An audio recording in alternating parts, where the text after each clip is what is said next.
Interesados pues como estamos en el futuro precisamente de las ciencias en México, en esta ocasión le pedimos a nuestros invitados que hablaran precisamente sobre los retos y las perspectivas de la actividad científica que tanto nos interesa a nosotros como comunidad particularmente y por supuesto a la sociedad saber de los resultados que entregamos. Al doctor Enrique Cabrero, precisamente por ocupar la dirección de la dependencia federal encargada de diseño y ejecución de la política científica en el país, le pedimos que pudiera hacer un balance de la política de descentralización científica en México y sobre todo de las perspectivas que esta política tiene a futuro en el país. Son fundamentalmente 4 puntos. ¿Qué se pretende en el ámbito de la ciencia, la tecnología y la innovación en este momento en el país? Segundo, ¿dónde están los problemas, los retos, los desafíos para la descentralización de la ciencia y cómo ha avanzado el país en ese sentido? Un tercer punto sobre el papel que en esa política descentralizadora de la ciencia y la tecnología están jugando los centros públicos de investigación. Y finalmente, bueno, sobre las perspectivas hacia adelante que tenemos en los próximos años. Claramente este gobierno ha planteado un compromiso importante en términos de la política científica tecnológica que se resumirían, digamos, tanto en planteamientos que ha hecho el presidente como en el Plan Nacional de Desarrollo, que están incorporados al Programa Especial de Ciencia, Tecnología e Innovación que está por publicarse. Están claras 3 líneas de compromiso en ese sentido. Uno, aumentar el gasto en ciencia y tecnología para llegar al 1% del PIB en los próximos años.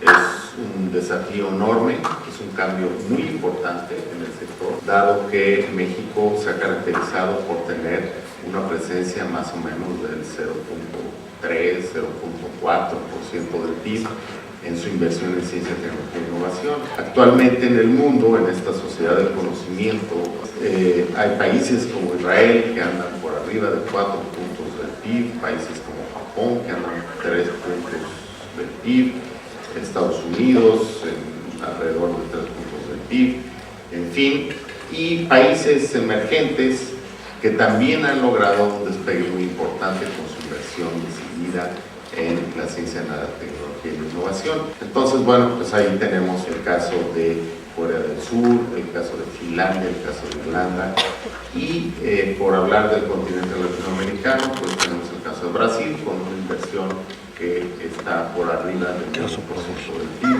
Para México, pasar de 0.4% al 1% en los próximos años es un enorme desafío, sobre todo porque no solo depende de un mayor presupuesto público del gobierno federal, es decir, vincular mejor el conocimiento con los diversos sectores de la sociedad.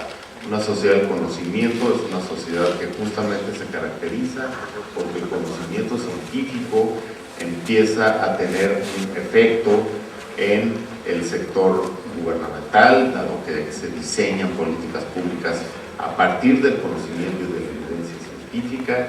También el sector productivo incorpora el conocimiento tecnológico y científico para mejorar sus procesos productivos y ser más eficientes como empresas, más competitivos en el sector nacional e internacional. Y también la sociedad, que incorpora ese conocimiento científico para su toma de decisiones cotidiana, para mejorar su calidad de vida, para proteger al medio ambiente, en fin. Entonces, una sociedad del conocimiento es aquella en la que el conocimiento está en la base de los diversos sectores de la población y la actividad se empieza a alinear en torno al conocimiento, cuando claramente a México todavía nos falta un trecho para constituirnos en una verdadera sociedad del conocimiento, pero hacia allá habrá que ir. Y también se ha insistido en aumentar el número de investigadores, de centros de investigación, más o menos la relación comparado con países desarrollados que tienen aproximadamente 10 investigadores por cada 100,000 habitantes. En México andamos más o menos en un investigador por cada 100,000 habitantes. Tendríamos que expansión del sistema de ciencia, tecnología e innovación, con más investigadores, más centros de investigación. Caminamos en esa dirección con un incremento presupuestal del 19% para el año 2013 y de 16% para el año 2014, lo cual empieza ya a cambiar muy claramente el patrón de inversión del gasto público en ciencia, tecnología e innovación. Esa es entonces evidentemente la característica que tiene la política científica y tecnológica, no solo en México sino en el mundo, es que tiende a concentrarse muy fuerte en algunas regiones del país. En México, pues el norte del país, el centro del país, claramente están concentrados en las capacidades científicas y tecnológicas, y lo que tenemos en rezago pues son muchas de las regiones, algunas en el norte, pero fundamentalmente en el sureste del país. Eso entonces nos plantea también un reto de que esta política, al intensificarse en el país, no debe de ser una política que desequilibre más todavía las capacidades.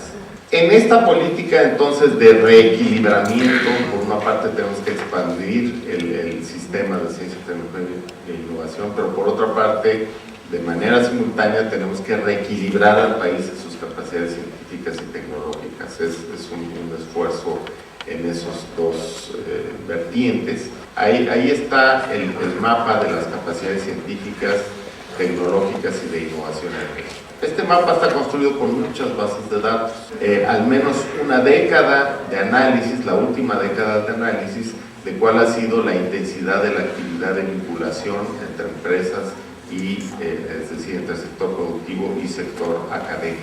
Y evidentemente, pues mientras más oscura está una entidad federativa en ese mapa, quiere decir que más concentración tiene de esas capacidades científicas y de innovación. Pues esto refleja mucho de lo que es nuestro país, una franja del norte, una buena concentración de capacidades científicas y de innovación, el occidente fundamentalmente con Jalisco, el centro de México, el Distrito Federal, Puebla, Querétaro, en fin.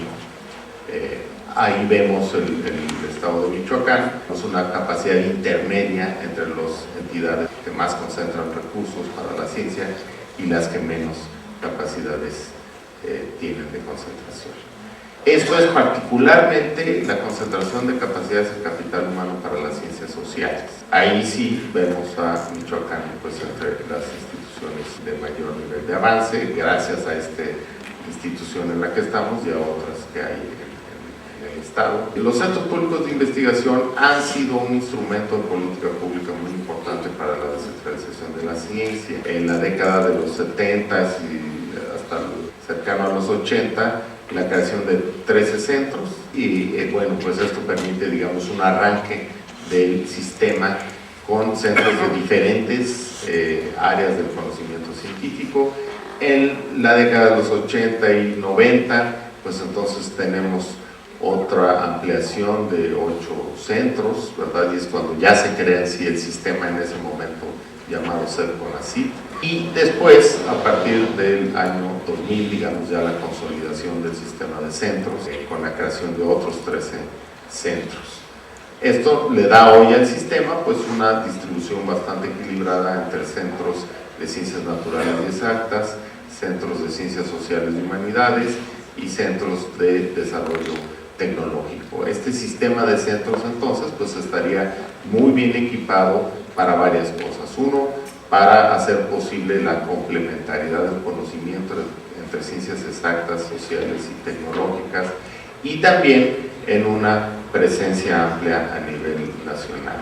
Entonces ahí tenemos las entidades donde hay algún centro público del sistema CONACYT, entonces una presencia importante, pero si vemos la siguiente, que es un mapa ya con las subsedes y oficinas alternas que tienen estos centros, pues prácticamente estamos ya como sistema presentes en todo el país, lo cual sin duda alguna le da un instrumento para la descentralización de la ciencia y la tecnología muy importante a el CONACYT. Por ejemplo, en esta gráfica, donde claramente se ve el estado de Guerrero, donde no hay ninguna presencia, esto va a cambiar este año, dado que vamos a iniciar una sede del CICI de Yucatán, va a abrir una sede en el estado de Guerrero para cuestiones de biodiversidad y también biotecnología selvática y forestal. Entonces, bueno, pues eso va a permitir que Guerrero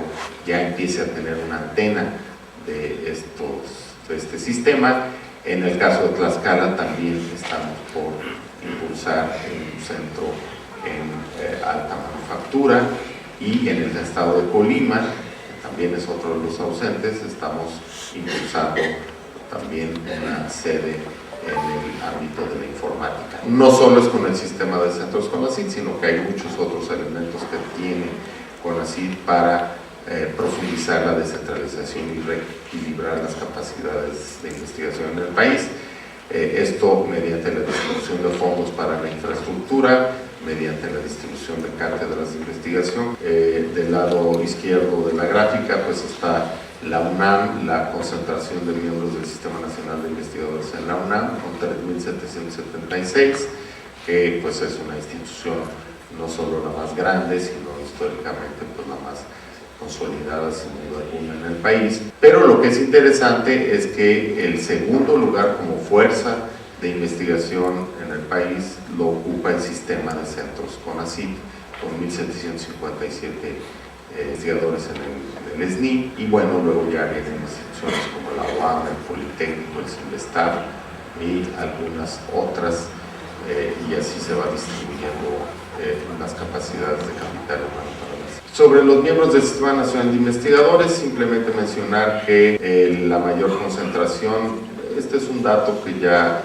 debía de haber sido actualizado, es un dato para 2013, ya en 2014 tenemos en total 21.300, algo así, miembros del Sistema Nacional de Investigadores. La mayor concentración se da en las áreas de biología y química, físico-matemáticas y ciencias de la tierra, y en tercer lugar está las ciencias sociales, con casi 3.000 miembros, seguramente ya son más de 3.000 miembros con los nuevos datos. Y humanidades y ciencias de la conducta pues son también alrededor de 3.000.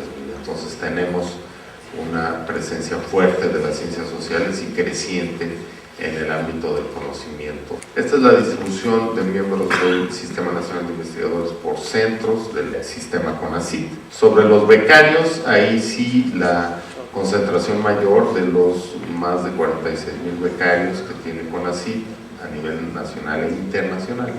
El 23% está concentrado en ciencias sociales, siendo el grupo más importante de becarios, y las humanidades y ciencias de la conducta pues también está en un lugar importante. Entonces hay una fuerte expansión nuevamente del ámbito de las ciencias sociales. El sistema de centros CONACYT, como ha sido un instrumento claro para descentralizar las actividades científicas y tecnológicas, de las cuales pues, el Colegio de Michoacán es una muestra, dado que pues han permitido una concentración de nodos de formación de capital humano, han contribuido al desarrollo regional mediante sus estudios sobre las problemáticas de diversas áreas del país y los diversos retos científicos en cada una de las regiones del país, y además por una vinculación fuerte. Los centros de investigación en ocasiones, y generalmente así es, a diferencia de las instituciones más grandes como las universidades, que son pues, más pesadas institucionalmente, la ventaja de los centros con su tamaño es que pueden tener actividades de vinculación mucho más rápido, ya sea con el sector social, con el sector gubernamental, con el sector privado, y también pueden orientarse de una manera más ágil a los problemas nacionales. Actualmente hay todo un trabajo que se viene realizando en los centros, megaproyectos sobre los problemas más graves a nivel nacional, temas de alimentación, salud, manufactura avanzada, energías renovables, sustentabilidad y adaptación al cambio climático, diseño, desarrollo y aplicación de tecnologías de información y políticas públicas para el desarrollo.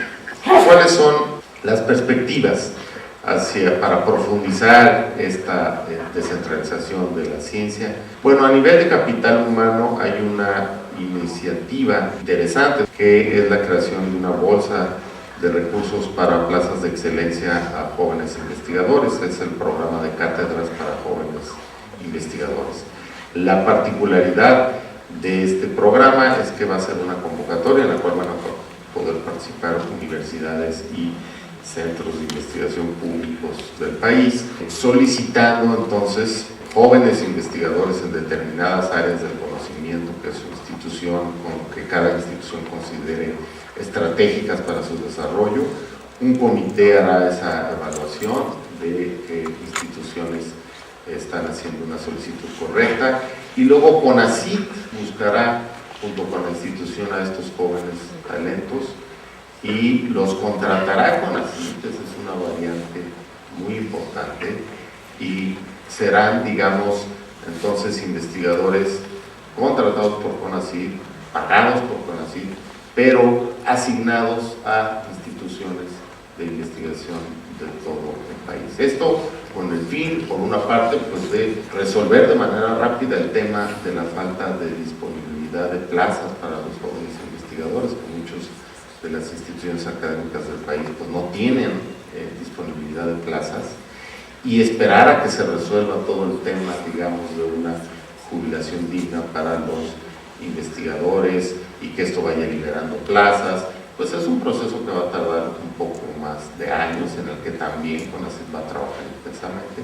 pero esta es una manera de resolver rápido un cuello de botella que tiene nuestro sistema. No podemos permitir que el talento humano joven se nos vaya del país o se dedique a otras actividades o no sea bien aprovechado por las instituciones académicas. Entonces CONACYT va a ser esta especie de incubadora de investigadores jóvenes.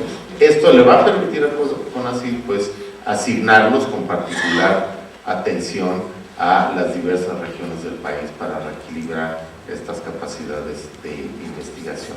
Además de eso, pues hay una política sectorial diferenciada, junto con las entidades federativas, hace una inversión a través de los fondos mixtos, que son para infraestructura, para proyectos de investigación. Esto tradicionalmente ha sido un peso pone la entidad federativa, un peso pone CONACYT, pero para ciertas entidades que están rezagadas, esta relación podrá ser de 1 a 2 pesos de CONACYT por uno de la entidad, o hasta 3 pesos de CONACYT por uno de la entidad. Entonces esto permitirá también la reactivación de la agenda en muchas entidades federativas que se ha venido rezagando.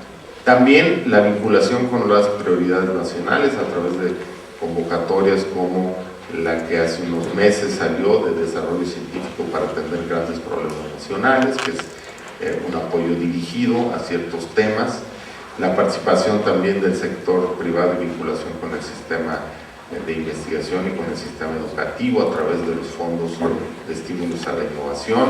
Y bueno, pues esta articulación de la política, donde junto con otras secretarías de Estado estamos alineando mejor la asignación de recursos para este sector en el ámbito del territorio nacional, y las ideas que además el PCITI está insistiendo para la planeación y programación presupuestaria en los próximos años, y que esto haga de la expansión del sistema de ciencia, tecnología e innovación un fortalecimiento de las entidades que ya van avanzadas y un reequilibramiento atendiendo necesidades de otras entidades que no tienen el mismo nivel de avance. Ese sería más o menos el panorama, y si hay algún momento para la discusión, con todo gusto aclararemos algunas dudas. Muchas gracias.